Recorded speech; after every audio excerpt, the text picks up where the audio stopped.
Welcome back to Outdoors with Larry Ray on ESPN 790 AM. Brought to you proudly by Sportsman's Warehouse and the Tennessee Wildlife Resources Agency.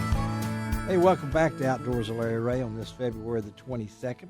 Normally this would be fourth Saturday, but today is really fifth Saturday because I've brought in our regular fifth Saturday folks. And that's because it's not on the third Saturday. Don't get me confused anymore. It already is. Okay? All right. Who's on first? Yeah, I don't know. I hadn't even got the second yet. Okay, so we got Dave Gabbard. We got Gene Smith. Yep. And, of course, we got we're the only outdoor radio show has its own poet laureate, and that's my good friend Charlie Covington. Present and accounted for. And on the end of the show, he will do his outdoor poem, which will be the Barnyard Game. So right now we're going to switch gears, and we're going to give you a little teaser here because it won't be long. It won't be long till that Bassmaster Classic will be rolling into Lake Guntersville, based out of Birmingham. And, of course, you know who will be there for Outdoors with Larry Ray. He'll wear out 3 pairs of shoes. I hope he's got on his Loa shoes because those probably won't wear out. But he's probably already checking out the food vendors. He knows the food vendors. He knows them personally. I know them by name. He knows them by name. He don't even order. He's got the menu memory. I'll take it too. Yeah, he knows that. And of course, that's our man Ron Wong. Good morning, Ron. Hey, good morning, everybody.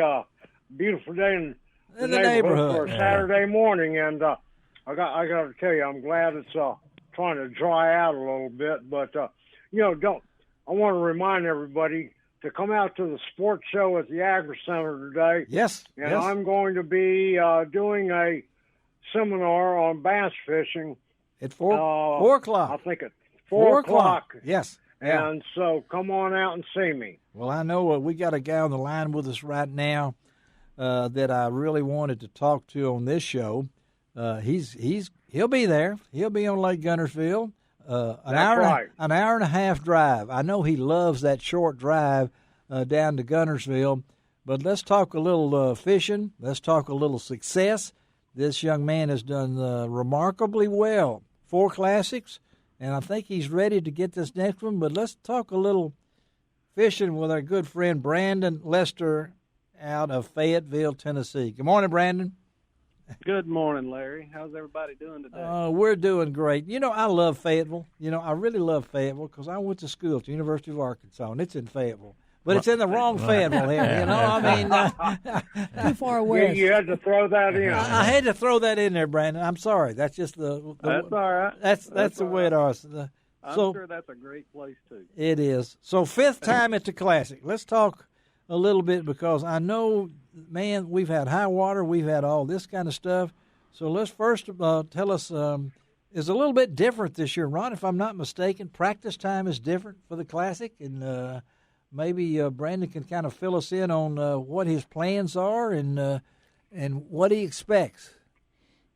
Yeah, so the Classic practice is a little different than our regular Elite Series tournament. With a regular Elite Series tournament, we show up and we fish 3 days prior, and then we start fishing the tournament. So, we'll show up Monday, Tuesday, Wednesday and practice, and then on Thursday we'll start the tournament. But, at the Classic, we actually start practicing a week in advance. So yeah. We'll practice February the 28th, 29th, since it's a leap year, and the 1st of March. So that'll be a week in advance. The actual tournament doesn't start until March 6th. Well, so, you got to keep that in mind most definitely when you're out there fishing, especially this time of the year. Well, I know. Yeah, and then you got Thursday, the media day, so you got to deal with all of us guys. And, of course, I'll be there to talk to you, Brandon, and do some interviews with you there. But, looking forward to the Classic there on the Tennessee River, Lake Guntersville, and those fish are there's going to be some nice stringers of fish caught. But I want you to tell our listeners how you go about dissecting a lake for an event like this, for the Super Bowl of bass fishing. How do you go about preparing for it? Good question. Yeah.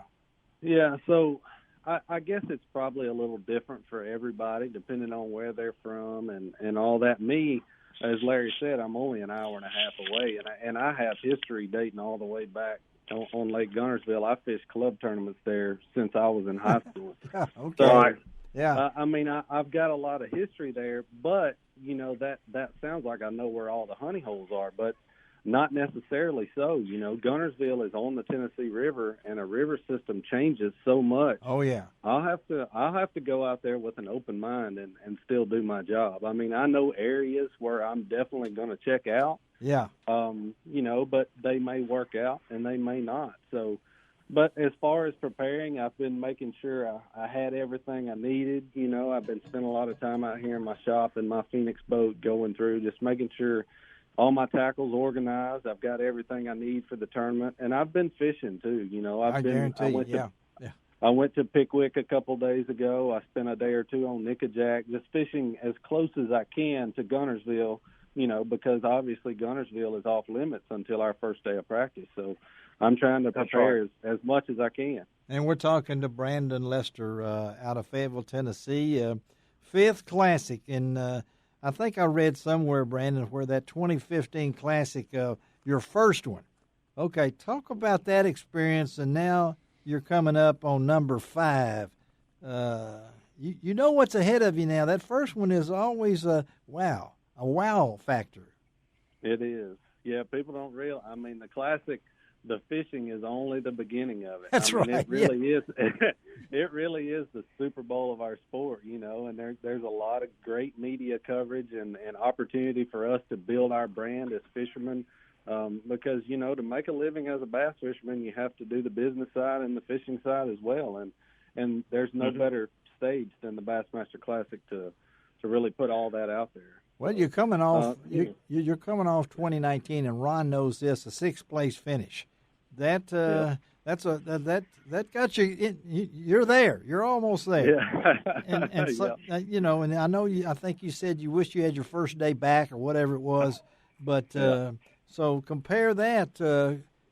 Last year had to be a great experience for you, and Ron covered it so wonderfully for us being in Knoxville like that. So. Talk about that experience, and then talk about how you relate to coming on from there to Gunnersville.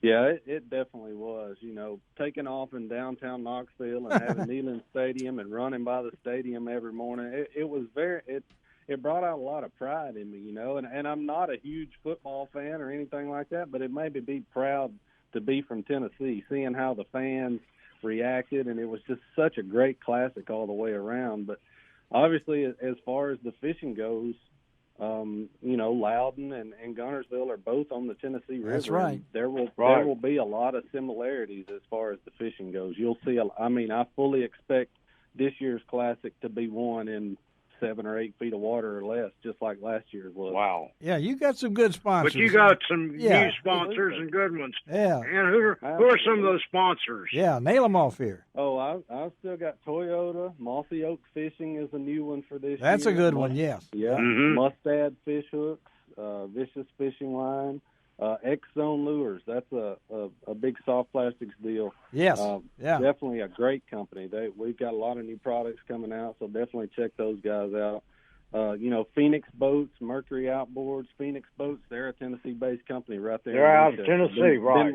Been with me my whole career, so definitely keep those guys in mind if you're looking for a new boat. Well, I look at this, and again, we're talking to Brandon Lester out of Fayetteville, Tennessee, as he gets ready for the Bassmaster Classic, and 89 tournaments, in the money 61 times. That's pretty good, buddy. And then I look down there, and 44 top 30 finishes. But you know, you win $300,000 at the Classic. But money isn't everything, right? I mean, that's a goal. Now I think you'll be 32 in April, something like that. Is that right? Yeah, that's so right. Golly, you're just a pup. You know, I'm thinking about. So what would the Classic mean to you to win that baby?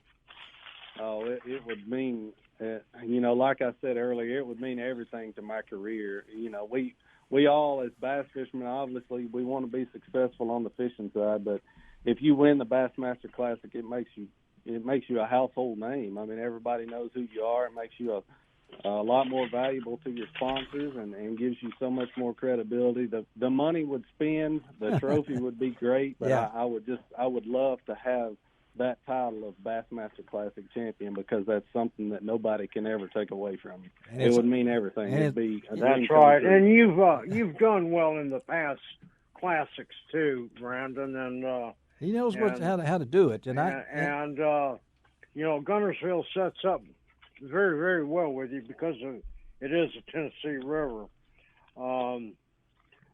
Everything has to do with water level. So, with this crazy weather we've had, that's what I want to ask you. Winter, early spring. Yeah.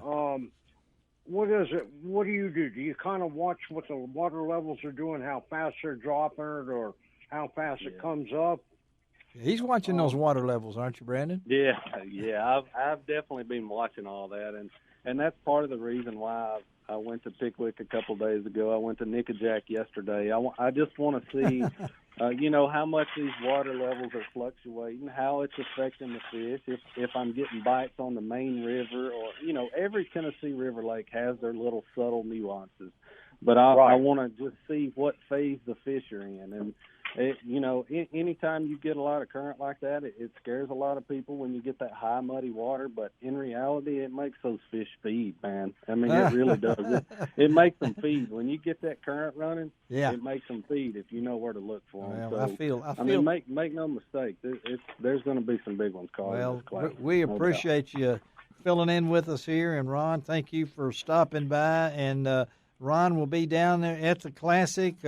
I'm sure he'll hook up with you somewhere, but I know you. That's right, and we want you to know tell all of our listeners, go out to lroutdoors.com.